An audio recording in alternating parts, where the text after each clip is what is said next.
I want to thank everybody for being here on Inner Edison. Today's guest is Joel Weldon.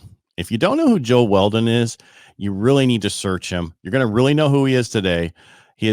I've watched him and listened to him many times, and he keeps you thinking on your toes on how to speak. What's great about him is when he's at an event and he speaks, before he goes on stage and after he goes on stage, he's sitting in the audience critiquing every speaker and giving them little nuggets on how they can be better. And that's very important no matter where you are in your life. So Joel, thank you so much for being here today. Well, Ed, it's a pleasure to be with you. Yeah, you don't have to lie. It's okay. It's all right. One of the things, what your last talk, you were speaking in Arizona, and then I heard you a year earlier, 2 years earlier. I think it was pre-pandemic when we were there with Steve Sims, his speakeasy. And one of the things you said to do, and I'll get to your background in a second, but this just popped in my head. You say, don't tell people thank you for being here or thank you for listening. Yes. Right? Is that correct? So you shouldn't do that? No. Why not? Well, just what does the words thank you mean? When do you normally say the words thank you? What has happened to you? When someone's done something for you. Someone has done something for you. So if a speaker thanks the audience, the inference is that the audience has done something for the speaker, which could mean, and many times when speakers are selling from the stage, is thank you for being here, because I'm going to sell you so much stuff. I'm going to make so much money. I can get a new car, a new house. My spouse is going to be so excited. Well, thank you so much for being here. Or what about at the end? They come to the conclusion of their message and then they say, thank you. Well, wait a minute. It would be like, just imagine, Ed, you're driving, you're heading somewhere and you stop at a light and you see a homeless person begging for food. You stop your car, there's nobody behind you, you run out and you hand that homeless person $100 bill and you rush back to your car. But before you get in, you turn around and say to that homeless person, thank you. They would think you're nuts. You just gave them $100. And if you're speaking, if you're communicating your wisdom, whether it's virtually or live, whether it's on a video, a podcast, a webinar, or a seminar, or an educational seminar, you are giving the audience a gift. You're giving them that gift of your knowledge. Now, yes, when you're in a live event and the audience claps, they have just given you recognition that this was good. And then, well, thank you. I'm glad that you found this was helpful. They have just done something for you and you say thank you for what you've just received. But to thank an audience for being there or thanking them for listening is creating the feeling that something is in it for you. And that's one of the basic premises I've learned decades ago. It's not about you. It's all about them. So that's why I encourage all the people that we work with, don't say thank you. Then if the host comes out and says, oh boy, this was wonderful, this has been life-changing, there are people here that I know will never be the same. We're so glad you were here. Well, thank you, Ed. I'm glad that you found that this was helpful for you and your team. So does that answer that question? Yeah. So, because when I was doing the opener, I said thank you. And the first thing I knew was to ask you about that, because I said thank you for being here. I want to thank you for being here because it's important, for you coming on my show, because you have a lot of knowledge that I think a lot of people need to understand. You've been in this industry for a little while. How did you get started? A long time. Well, listen, my social security number's 5. Right. So I've been around a long time. Yeah. Now, for most people because everybody usually is scared of public speaking, that kind of stuff, or they're introverts or they're whatever, and they say, go do everything that makes you uncomfortable. How did you get into speaking? Was that kind of your thing, or was it just you in sales? How did you get into this part of the industry where I know you started speaking and then you've eventually evolved to kind of a speaker's coach? Well, yes, but that certainly wasn't my sweet spot. That wasn't the natural ability. And that's one of the basic things as you're listening to this podcast and hearing these ideas on using speaking to get your message across, to be a more effective communicator. It is a learned skill. Yes, when you were born, you had certain gifts. Maybe if you're really athletic, you have a better mind-muscle connection than the average person, or you have better balance. That could be a natural gift that you were just born with. Some people have a musical inclination or feeling for numbers. However, anybody can learn the mathematical table. Anybody can learn to type. People can learn to play golf if they're not an athlete. They might not be a world champion, but they can certainly be better because it's a learned skill. And that's really the basis of everything that I've developed over these many decades, is that it is a learned skill, because I'm the least likely person, Ed, that should do what I do. I mean, to be in the Speakers Hall of Fame, to have been paid to speak at over 3,000 events.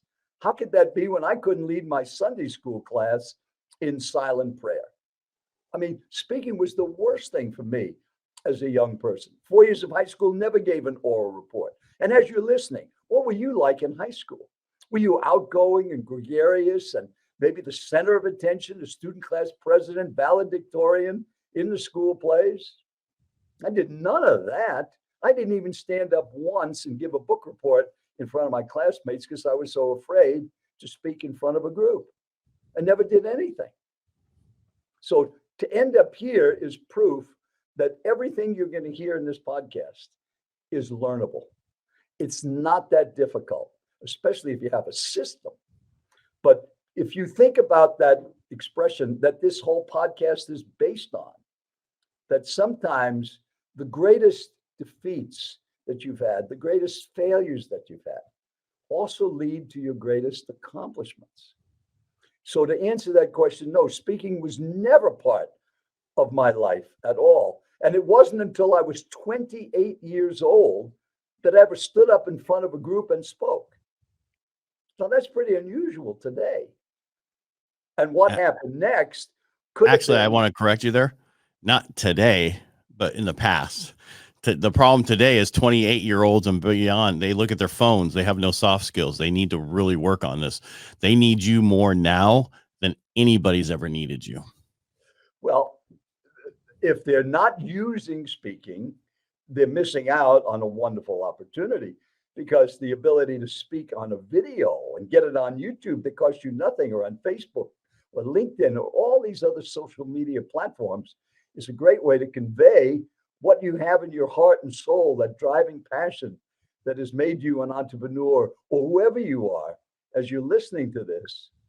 But it has to be about your listeners, not about you. Because here's the basic premise, Ed. Nobody cares about me, and nobody cares about you. They care about, do these two guys have something that can help me today? If they do, I'm going to listen. And if they don't, I'm out of here. And that's why it's so important for your mindset when you share your wisdom, whether it's on cyber currency, whether it's on real estate, whether it's on how to be healthier, whatever your passion, subject, or area of expertise is. Remember, no one cares about you. They care about, do you know something or have something that can help them? And you know, in selling, that old expression, WIIFM, that acronym, which stands for what's in it for me. That's what you want. And as you're listening to this, that's the only thing in your mind. And that's the only thing in my mind, to give you something that's of value to you that you can immediately use. Does that make sense, Ed? Oh, totally makes sense. And as you're talking, my first thoughts are, is podcast, you're talking about talking on video, whether it's on LinkedIn, YouTube, whether we're doing podcasts, whether we're doing anything. Is there any difference for opening and closing as if you were talking on stage, or is it pretty much the same thing? Well, I have very definite opinions of what the best opening should be, whether it's live and in person or a virtual call. And if you could get recordings of every presentation made today around the world, I would best 95%, maybe even higher, begin with something like this. I'm so excited to be here. I'm so honored to be part of this program. I feel just so blessed. So it's about them. People start with an I.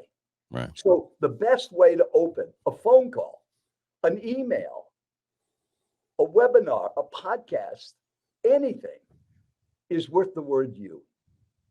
You're here because you're looking for ideas. If you've read some promotional material that Ed put out and you saw that this is how do you speaking to grow your business or make a better impact on the people you're trying to reach, then you're in the right place.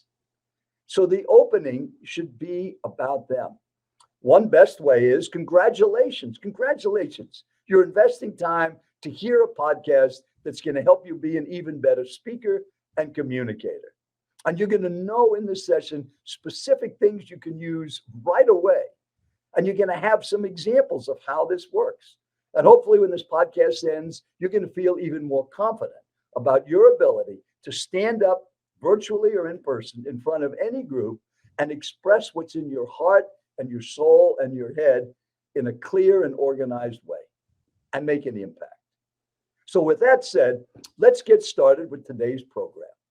Okay, that would be an opening. That's a great opening. And there's nothing about me in there. Right. And there shouldn't be. And that's why a good introduction gets that out of the way. So if you have that thought in your mind, when you mentioned that people are uncomfortable speaking and some people are nervous and they're introverts, it's when you're self-conscious. So let me give you a hypothetical situation. And Ed, since you're the only one I can talk to directly, and none of this, we don't have any rehearsal. I have no idea what you're going to ask me, and you don't have any idea what I'm going to ask you. So Ed, just imagine that you're a healthcare professional. And let's say you're a paramedic. And you're going to a very special awards program tonight, and you're dressed to the nines. You got your best clothes on. You're alone in your car. You come around this turn, and there's an accident. There's nobody else around. You see a car is flipped over, and there's a guy laying there bleeding profusely.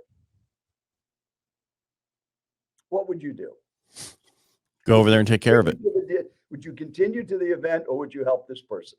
I'm going to help this person. First of all, you don't know I was in the Navy. I was a corpsman. I was EMT. So I've done all that. So I would definitely would run over and take care of that guy. Yeah. I knew that. Yes. Oh, okay. Yes. Yeah. And after you got out, then you started doing a lot of other things too. But so you would know, you told me that you're going to stop the bleeding. You're going to help this person. Going to help that person. Call 911 and help that person. Yep. Oh, no, you're just going to stand there and wait on the phone, or are you going to do something? No, at the same time. That's what we have phones these days. Oh, you can push. okay, Yeah. You You do two things at one time. But I'm old school. I can multitask. I can do many things. But aren't you thinking that their blood might get on your clothes? You're all dressed No. up and go to. No, what about your shoes might get? Don't dirty? care. You're not even thinking about that. No, you're thinking about taking care of what needs to be taken care of. That's right. So you are completely out of yourself.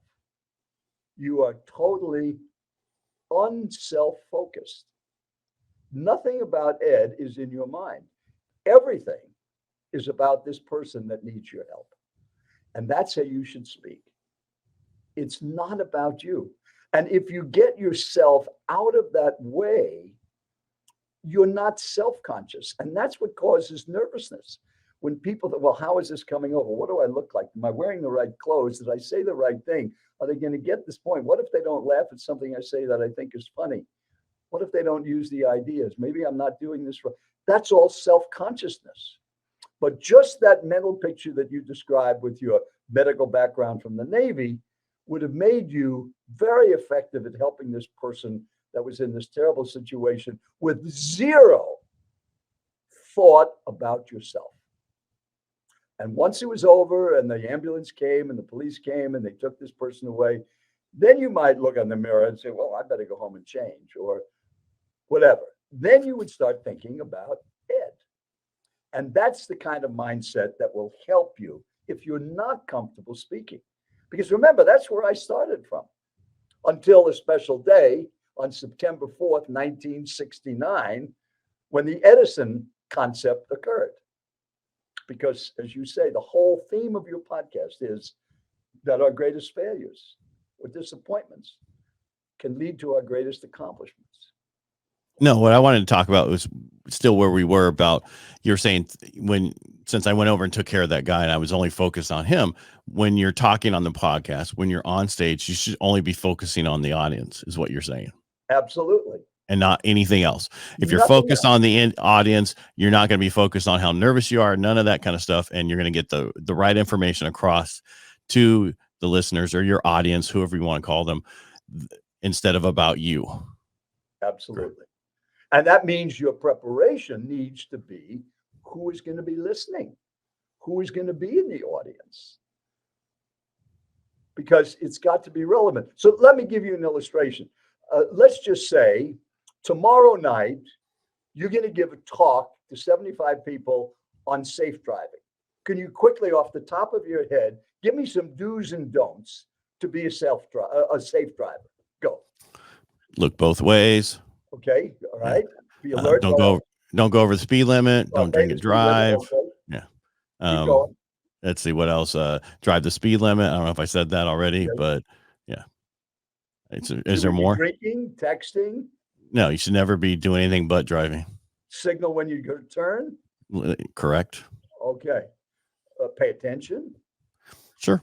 Wear your seatbelt. I mean, basic things, right? Yeah. Well, the things that we are so used to just doing because we've been doing it for so long, we don't even think about. Is that what you're trying to get at? Well, I mean, if you said that, do you think that would be effective presentation to talk to 75 people about being a safe driver?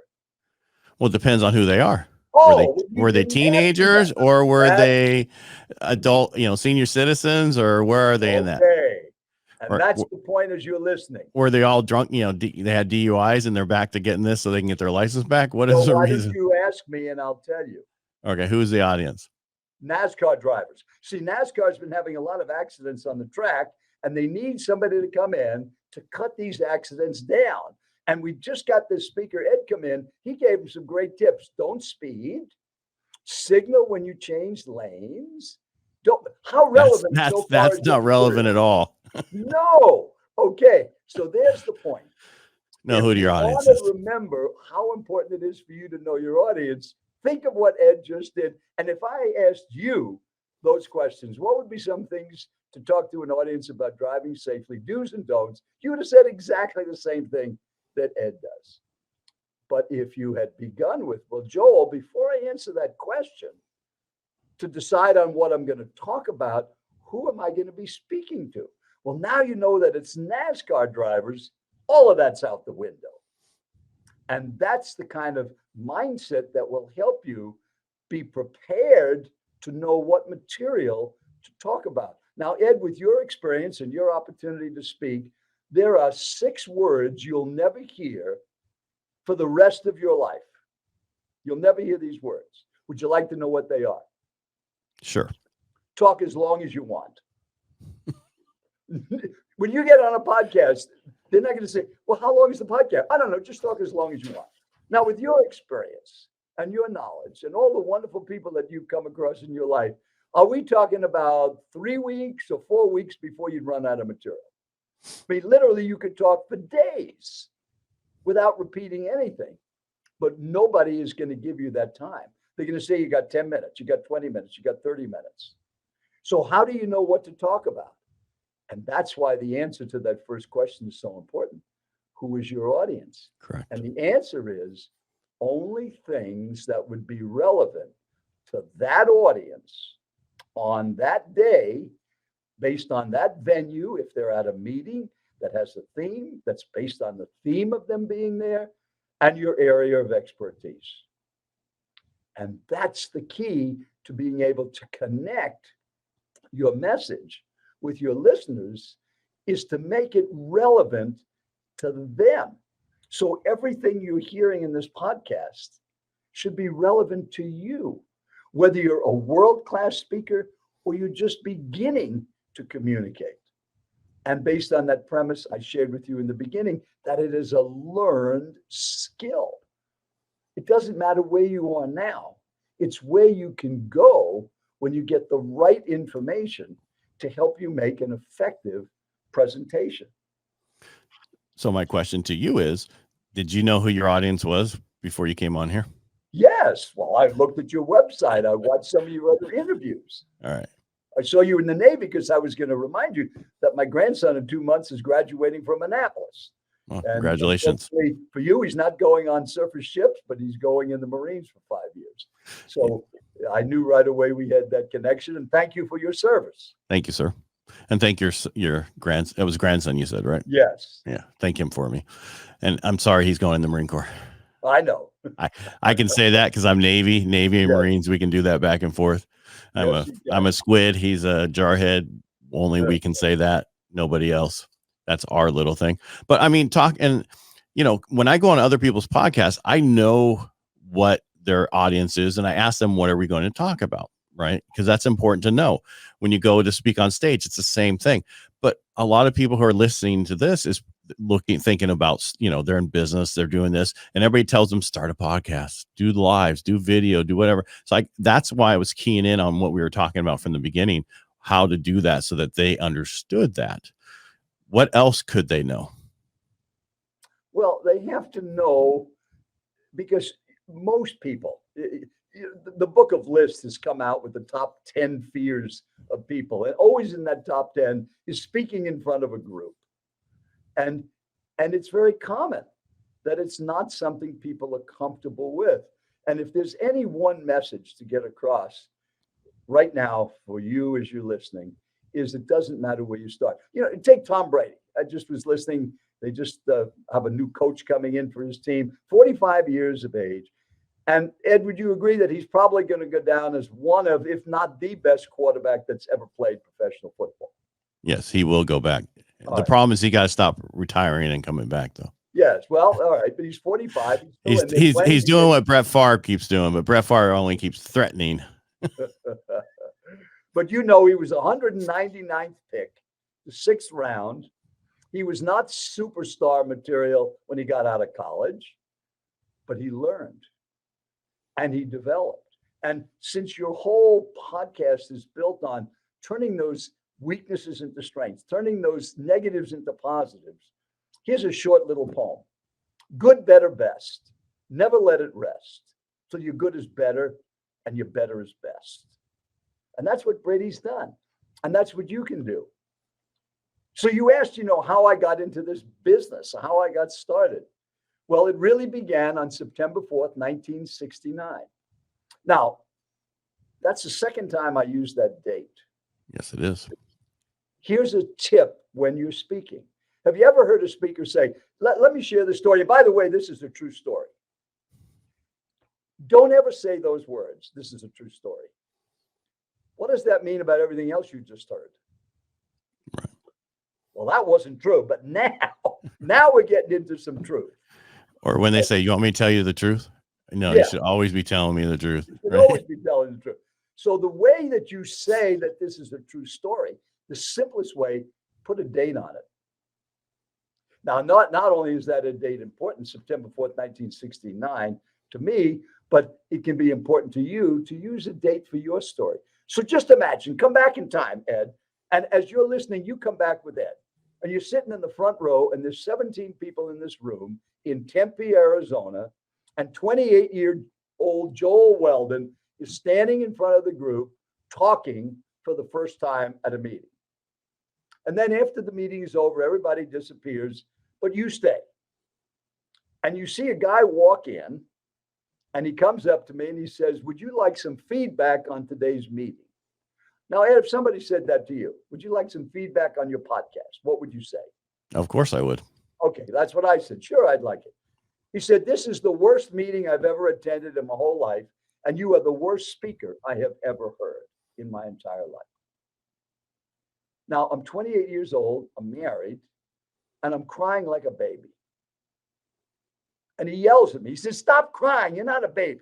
Now, this was in 19. Right. You can't do that today, but go ahead. Okay. Today, maybe it would have been okay. But the men can cry. It's okay. Those days, guys didn't cry. And he got very upset with me for crying. Then he said, I'm going to fix you.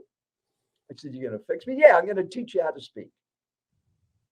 I said, how are you going to do that? You're going to come to Toastmasters with me. I said, what's Toastmasters? He said, it's a worldwide self-help organization, nonprofit, helps people get up in front of a group and learn to speak. And you need help, son. And I'll show you how. So on the 9th of that month in September, I joined the Tempe, Arizona Toastmasters Club. And today in 2022, I'm still an active member in our Scottsdale Chats Toastmasters Club. And that one decision, that failure, that terrible presentation got me into Toastmasters. 5 years later, fast forward. Now you're at the Disneyland Hotel, Ed, in front of 2,000 people. And that's where I was, in the world finals of Toastmasters and placed in the top 3 out of 60,000 members that competed that year. How is that possible? When I couldn't literally lead my Sunday school class in silent prayer. Because it's a learned skill. It's a learned skill. And then in 1977, 8 years later, Zig Ziglar is on my right, and another Hall of Fame speaker is on my left, and I'm being inducted into the Professional Speakers Hall of Fame as one of the best speakers in America. How could that happen? It can only happen because speaking effectively is a learned skill. And no matter where you are now, you can be so much better if you work at it.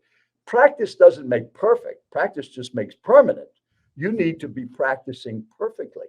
And that was what Toastmasters taught me, the importance of feedback. So every time a presentation was given, the audience got critique cards to tell me what they liked and what they didn't like. And in the beginning, there was a lot of things they didn't like that was distracting, that was not appropriate. And not that it was off color, it just wasn't relevant. And those feedback cards, well over 1 million that I got, telling me what worked and what didn't work. And as smart as you are, Ed, if people kept telling you what's working and what's not working, and you stop doing what doesn't work and you enhance what is working, the end result is amazing. And you can do the exact same thing. When you give a presentation, just give an index card, blank index card to everybody there. If it's live, you can even do it in the chat box on a virtual call. Just ask them on a 1 to 10, how valuable were the ideas you heard? 1 low, 10 high. Just put a number. Number 2, what was the best thought you got out of what you heard? What was the one thing that was the most helpful for you?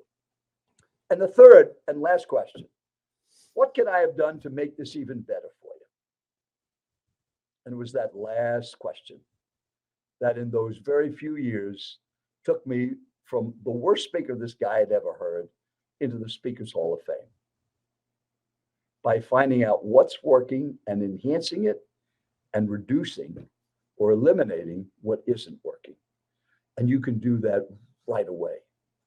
And especially if you're thinking about the audience and how what you have, the wisdom in you, the knowledge you have, the experience you have relates to them, not to you. And how many times have you heard people say, hey, this is my favorite story. You know, I just love telling this. Who cares? It should be, here's a story you're going to find helpful. Then it's about them, not you. All right, throw some stuff in. What else? Well, no, I was also thinking about your index card. That's a good way to get them, information from them too, right? If they want to know more information or that kind of stuff, you put your information on the backside of it and hand it in, and now you can contact them for other stuff if that's what you want to do. But it's great to get that feedback because we always want to improve. I do this in my business, right? I own a mortgage company, do loans. We try to, every time there's an issue, we make sure that issue never comes back. You make it such an easy process that we can get stuff done in 9 days on a purchase and 12 days on a refinance because we've taken everything out of the way, right? That's what you're saying while speaking and doing these shows, whatever you're doing. So you learn to do the right stuff so that you take all the other stuff out of it. But absolutely. Before we go today, Joel, is there anything else you want to, any other nuggets or anything else you want to add? Yeah. If you were to take everything that I've created in what I call the ultimate speaking system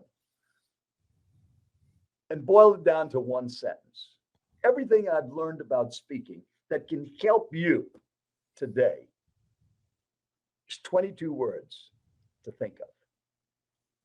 Are you ready? I'm ready. I'm ready. Yeah. Speak to your audience about what they need in an organized way they can follow. and get yourself out of the way. Ed? That's it. That's only 22 words. Just those 22 words. That's it. And from you being on today, and from what I'm hearing and what I heard today, I want to thank you first for being on today, and I'm thanking you. And the reason is because you get us to think about things to take out, so we are better than we are when we start. It's the same thing I tell my kids. Leave a place better than you find it. We should leave this world better than we started in this world, and that would be speaking, our business, personal lives, whatever. And I want to thank you for helping myself and our listeners and the audience about how to better ourselves, right? Whether we're going to do a podcast, speaking on stage, whatever that is. Thank you so much for being here today, Joel. I really appreciate it. Well, you're welcome. And make it a great day. Yes, we will. And thank you, sir, again.